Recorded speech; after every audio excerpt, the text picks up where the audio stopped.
Filming Breakfast at Tiffany's looked glamorous on screen, but behind the scenes, the production was filled with tension and unexpected challenges. Audrey Hepburn was not confident playing the scandalous Holly Golightly, and she wasn't the only one who thought she was wrong for the role. Pair that with a co-star who made everyone miserable and a director under fire, tensions kept building. This is the story of how Breakfast at Tiffany's was made, and why it nearly fell apart.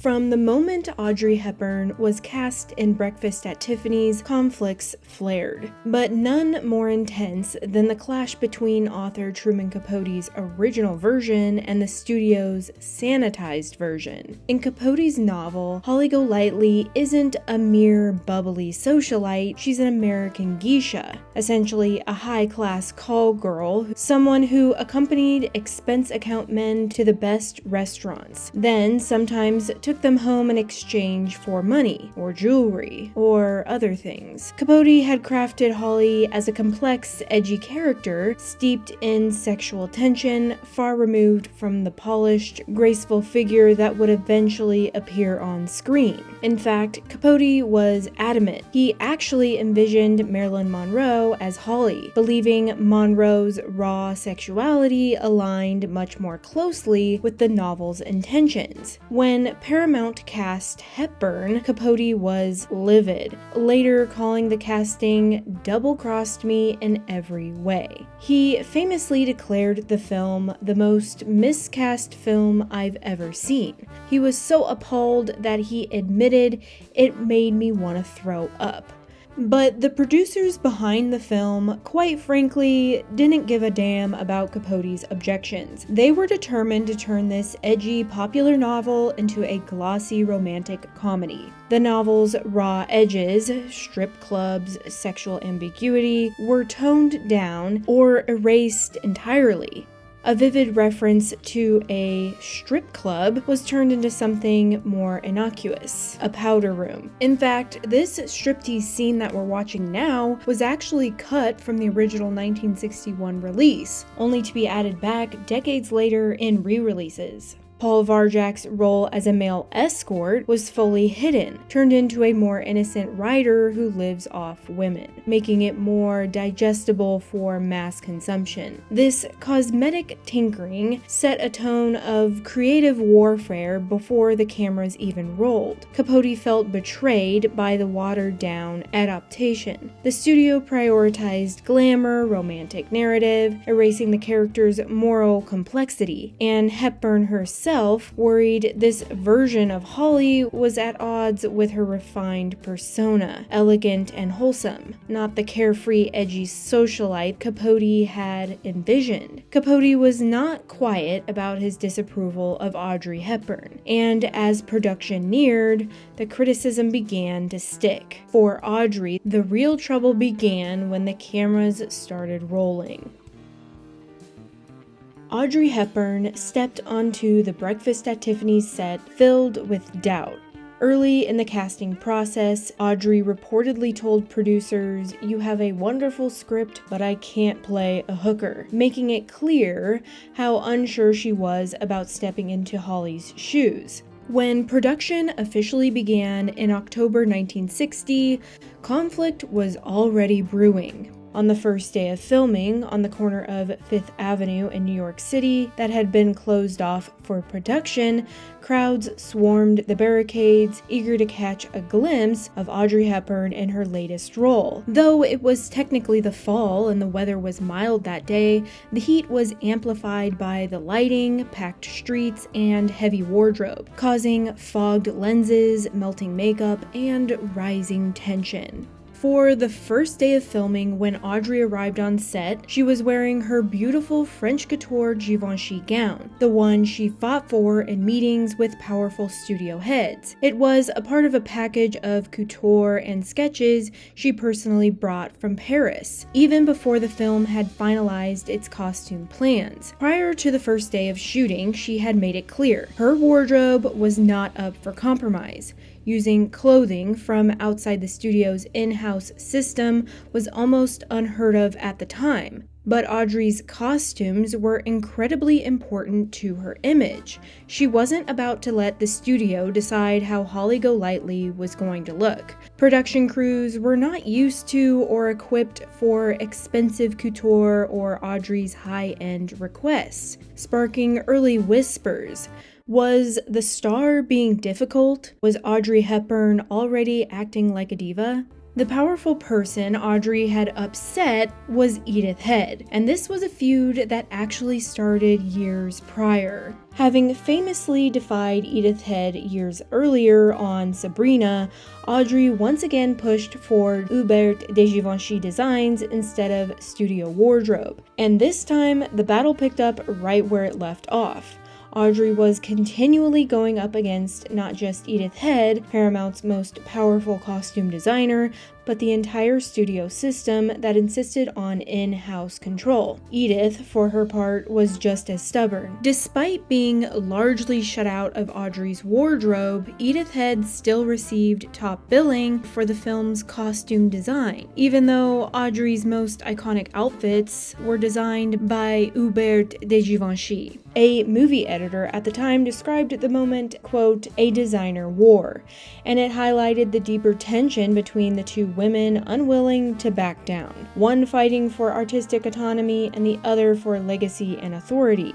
And just as tensions flared between Audrey and the costume department, another behind-the-scenes complication was unfolding. Behind the scenes, Mel Ferrer, Audrey's husband, who was also a notable actor in his own right, but definitely not as famous as Audrey, began offering her direction. According to Sam Wasson, author of Fifth Avenue, 5 a.m. Audrey Hepburn, Breakfast at Tiffany's, and The Dawn of the Modern Woman, Mel regularly contradicted Blake Edwards in rehearsals, leaving Audrey torn and unsettled. Edwards later admitted he felt like a third wheel during those early scenes, and had to bluntly insist, "Audrey, listen to me, not Mel." That insistence not only steadied her performance, but marked a turning point in how confident she became in pulling off Holly. Edwards himself was under fire from Paramount. He had been brought in after the studio passed on more established directors like George Peppard and Vincent Minnelli, concerned that his reputation for zany comedy didn't suit the complexity of Capote's material. Test screeners demanded reshoots, and studio executives spent the first week of production scrutinizing every shot and budget line. On camera, Audrey began to flourish. Her elegance and nuance perfectly channeled Holly. Off camera, she was still strategically navigating pressure from her husband, her director, and an angry costume designer who may have lost creative control. But the real conflict on set revolved around something else entirely. Much of the tension behind the scenes was actually centered around one man, George Peppard. George Peppard became by far the biggest problem on set. Though his portrayal of Paul Varjak is romantic and smooth on screen, behind the scenes, he was accused of being arrogant and egotistical. Drawing from Sam Wasson's research, a grunge article noted that multiple crew members described Papard as pompous and reported that Audrey Hepburn couldn't stand working with him. His training in method acting only fueled the conflict. Biographers and crew members revealed that Papard would, quote, constantly challenge Edwards and the script, pushing to make his character dominate Holly, a tension that grew so disruptive it affected the entire cast. One victim of his demands was Patricia Neal, who played Miss Phelanson. In her memoir, Neal wrote that she started hating him after a near-physical altercation between Papard and director Blake Edwards. She remembered stepping in to break up what she described was an almost fistfight, and later dismissed Papard as aloof and egotistical. An article from the Economic Times added that Neal said the atmosphere on set shifted dramatically after Papard's attitude hardened. Even the film's producer admitted that his behavior made Audrey Hepburn uncomfortable. No small feat, given how highly she was regarded. The consequences of Papard's interference extended further. His demands actually forced major script changes, including a dramatic reduction to Patricia Neal's role. Wasson notes that scenes centered around her character were cut to appease Papard's resistance to her on-screen dominance, a stark example of how his ego shaped the movie. Blake Edwards, exhausted by Papard's resistance, found himself constantly mediating tensions. There were many close points where Edwards came close to physically confronting him, as previously mentioned by Patricia Neal. Despite all this, Papard remained in the film, and in many ways he played Varjak well. Still, it's impossible to separate the polished on-screen charm from the off-screen turbulence he caused. For months, his presence shadowed the set, creating an undercurrent of tension that haunted every take and every rehearsal. It's kind of crazy to think that George's behavior ended up entirely reshaping the film. But while he may have been the loudest source of tension on set, he wasn't the only one. Some of the most defining moments in Breakfast at Tiffany's came from other conflicts happening just off camera, conflicts that would shape the film's legacy in ways no one expected. As Breakfast at Tiffany's wrapped, the final controversies didn't necessarily fade away. They became the foundation of its complex cultural legacy. One of the film's most shameful legacies is the character of Mr. Yunioshi. Mickey Rooney's exaggerated, buck-toothed portrayal of a Japanese landlord isn't just dated, it's overtly racist. Though it was originally played for comedy, it's now widely recognized as one of the most offensive depictions of an Asian character in a mainstream Hollywood movie. Rooney eventually admitted he regretted the role, and director Blake Edwards later said, "I wish I had never done it," acknowledging the damage caused by the performance. While some choices aged poorly, others almost didn't happen, like the film's most iconic song. The song Moon River nearly didn't make the cut after a poor test screening, but Audrey stood her ground. Henry Mancini recalled the moment vividly, saying she looked at the execs and said, "Over my dead body." Her brave act of defiance saved the song, which not only won the Oscar for Best Original Song, but Mancini's creation is now regarded as one of the most iconic songs of the 20th century, and one of the most covered as well. Critics, upon the release of Breakfast at Tiffany's, were mixed. The New York Times noted Hepburn's charmingly scatterbrained portrayal and praised the film as a gem, but others were less impressed. The Los Angeles Times felt the comedy dragged and often felt forced, and Variety's review mentioned the result sagged in tone at times. Still, audiences rewarded it. On a $2.5 million budget, it grossed $14 million in theaters, a major win. But the feature that ultimately defined Breakfast at Tiffany's was the fashion. This wasn't just costume design, it was a cultural shift that was spearheaded by Audrey and Hubert de Givenchy. The iconic little black dress, gloves, and pearls created a moment where cinema and fashion fused in a way that had never happened before.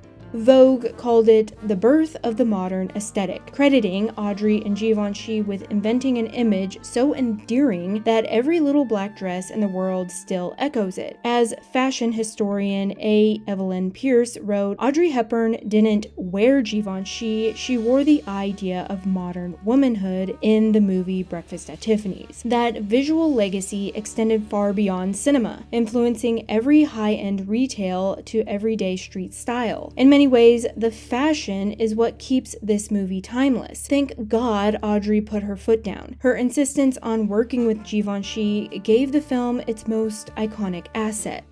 And lastly, what did Truman Capote think of the final cut?